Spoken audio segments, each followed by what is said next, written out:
Bill of Exchange Part 2, Calculation of Maturity Date and Important Terms related to Bill of Exchange.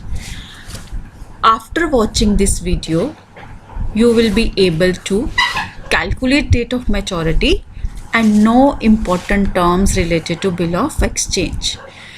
So what is maturity date? It refers to date on which payment is due. तो जब हमने payment करनी होती है that date is called maturity date. और how we calculate maturity date? हम maturity date calculate करने के लिए जो टर्म होती है बिल की उसमें 3 days ऑफ ग्रेस ऐड करते हैं. मान लो एक बिल हमने 1 अप्रैल को ड्रॉ किया, 1 अप्रैल 2020 को ड्रॉ किया और दिस इज़ फॉर 3 months. तो अप्रैल, मई, जून, जुलाई, 1 जुलाई इसका टाइम पीरियड पूरा हो गया. 1 July plus 3 days of grace we add, तो it will be 4 July. 4 July 2020. Date of maturity is 4 July 2020. तो that's how we calculate date of maturity. तो ये सारी डेट्स दी है, हम एक एक करके डेट ऑफ मैच्योरिटी कैलकुलेट करेंगे ताकि आप लोगों को बहुत अच्छे से इसकी अंडरस्टैंडिंग हो जाए. तो first of all 1 December 2020 and we have 2 months. तो दिसंबर, जनवरी, फरवरी, 1 फरवरी को टाइम पूरा हो गया. अब इसमें 3 days ऐड कर देंगे, 3 days ऑफ ग्रेस.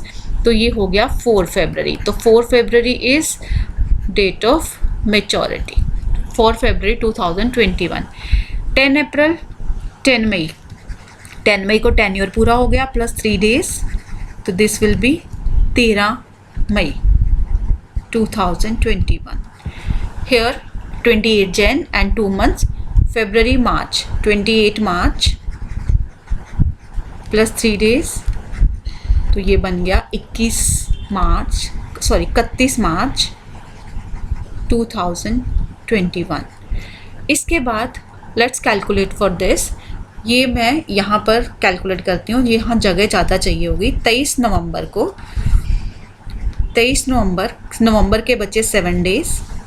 दिसंबर के पूरे 31 ले लेंगे और 38 हो गए. तो हमें जनवरी के कितने लेने होंगे? 22. 60 बन गए. अब ये 60 में 3 days ऐड करेंगे तो ये बन गया 25 जनवरी.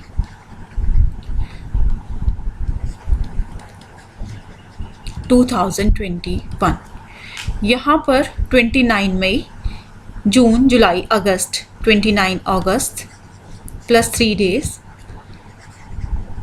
तो ये बन गया 1 सितंबर 2021. 16 जुलाई 2020, 16 अगस्त 2020 प्लस 3 days. तो ये बन गया 19 अगस्त 2020. I hope all of you understand how to calculate date of maturity. Now one more provision is there. Whenever there is public holiday on date of maturity, when it is public holiday, the instrument will become due on the preceding business day. एक दिन पहले shift हो जाएगा. तो आपको मैं ये बता रही हूँ 12 जुलाई को हमने बिल ड्रॉ किया था और ये 1 month का था. तो 12 अगस्त, ठीक है, 1 month जब हमने ऐड किया तो ये बना 12 अगस्त. जब हमने इसमें 3 days ऐड किए तो ये बन गया 15 अगस्त. एंड यू नो इट्स दिन पब्लिक हॉलीडे होता है तो it will become due on 14 अगस्त. एक दिन प्रीपोन हो जाएगा. But when an emergency holiday is declared under negotiable instrument act, then the maturity date will be next working day. then अब हम कैलकुलेट करते हैं 12 सितंबर, 2 months ऐड करते हैं तो ये बन गया 12 नवंबर. 2 months ऐड करने के बाद तो ये 12 नवंबर बना. 12 नवंबर में 3 दिन ऐड करेंगे तो ये बन गया 15 नवंबर. और 15 नवंबर को एमरजेंसी हॉलीडे डिक्लेयर कर दी गवर्नमेंट ने बाय चांस. तो अब इस केस में 15 नवंबर से ये 16 नवंबर इसकी डेट. एमरजेंसी के केस में एक दिन आगे शिफ्ट हो जाएगा और पब्लिक हॉलीडे के केस में एक दिन पीछे शिफ्ट हो जाएगा.